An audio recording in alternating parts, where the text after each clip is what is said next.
আপুনি চাই আছে India today north east Assam আৰু পুনৰবাৰ গুৱাহাটী মহানগৰীত দিন দুপৰতে সংঘটিত হৈছে এটা অপহৰণ কাণ্ড সিসি কেমেৰাত ধৰা পৰিছে অপহৰণ কাণ্ডৰ সমগ্ৰ দৃশ্য গতিকে মুঠেও এতিয়া সুৰক্ষিত নহয় গুৱাহাটী মহানগৰ বাকিয়া বাৰম্বাৰ কৰি থকা হৈছে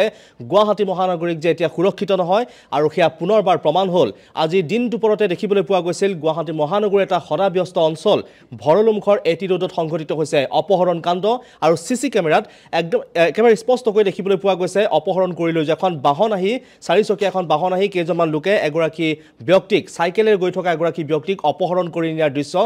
সম্পূৰ্ণকৈ দেখা পোৱা গৈছে আমি আপোনালোকক দৃশ্যটো দেখুৱাব বিচাৰিম সিসি কেমেৰাত বন্দী হোৱা সেই দৃশ্যটো মোৰ সহযোগী দীপে দেখুৱাব ইয়া দেখিবলৈ পাইছে এটা সিসি কেমেৰাত বন্দী হোৱাৰ সেই দৃশ্য আপোনালোকে প্ৰত্যক্ষ কৰিছে এখন বাহন প্ৰথমে এজন সাইকেল লৈ এজন ব্যক্তি আহে আৰু সেই ব্যক্তিগৰাকীৰ পিছ লৈ আহিছিল আন কেইবাগৰাকীও আমি আপোনালোকক ইয়াৰ দৃশ্যটো দেখুৱাইছোঁ এখন বাহন প্ৰথমতে আহিছে আৰু বাহনখনৰ পৰা কেইবাগৰাকীও ব্যক্তি নামিছে ইয়াৰ প্ৰত্যক্ষ কৰিছে আপোনালোকে বাহনখনৰ পৰা কেইবাগৰাকীও ব্যক্তি নামিছে প্ৰথমে এজন ব্যক্তি নামি সাইকেলখনৰ কেৰিয়াৰ ধৰি ব্যক্তিগৰাকীক ৰখাই আৰু তাৰ পাছতে আৰু এগৰাকী ব্যক্তি দুগৰাকী ব্যক্তি প্ৰথমে নামিলে ইয়াৰ দৃশ্য প্ৰথমে প্ৰত্যক্ষ কৰিছে আপোনালোকে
আৰু এই দৃশ্যটো প্ৰত্যক্ষ কৰিলে আপোনালোকে গতিকে সাৱধান হওক আৰু এনে ধৰণৰ ঘটনাবোৰ প্ৰায় সংঘটিত হ'বলৈ ধৰিছে গুৱাহাটী মহানগৰীত অপৰাধজনিত ঘটনাবোৰ বাঢ়িবলৈ ধৰিছে আৰক্ষী প্ৰশাসন যিমানেই কঠোৰ হৈ পৰিছে সিমানেই কিন্তু দেখিবলৈ পোৱা গৈছে নিশা হ'লেতো বাদেই গুৱাহাটী মহানগৰীত নিশা হ'লেতো ওলাব নোৱাৰা এক অৱস্থাৰ সৃষ্টি হৈ কিন্তু দিন দুপৰতে এতিয়া সুৰক্ষিত নহয় মহানগৰীক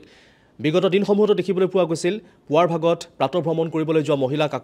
আক্ৰমণৰ লক্ষ্য কৰি লৈ ডিঙিৰ পৰা সোণৰ চেইন কাঢ়ি নিয়া এনেবোৰ ঘটনা সংঘটিত হ'বলৈ ধৰিছিল গতিকে আজিৰ দিনটোৰ যিয়ে ঘটনা সংঘটিত হ'ল অপহৰণ কাণ্ড সেই অপহৰণ কাণ্ডই কিন্তু পুনৰ এবাৰ ভবাই তুলিছে যে গুৱাহাটী মহানগৰীত নাগৰিক সুৰক্ষিত নে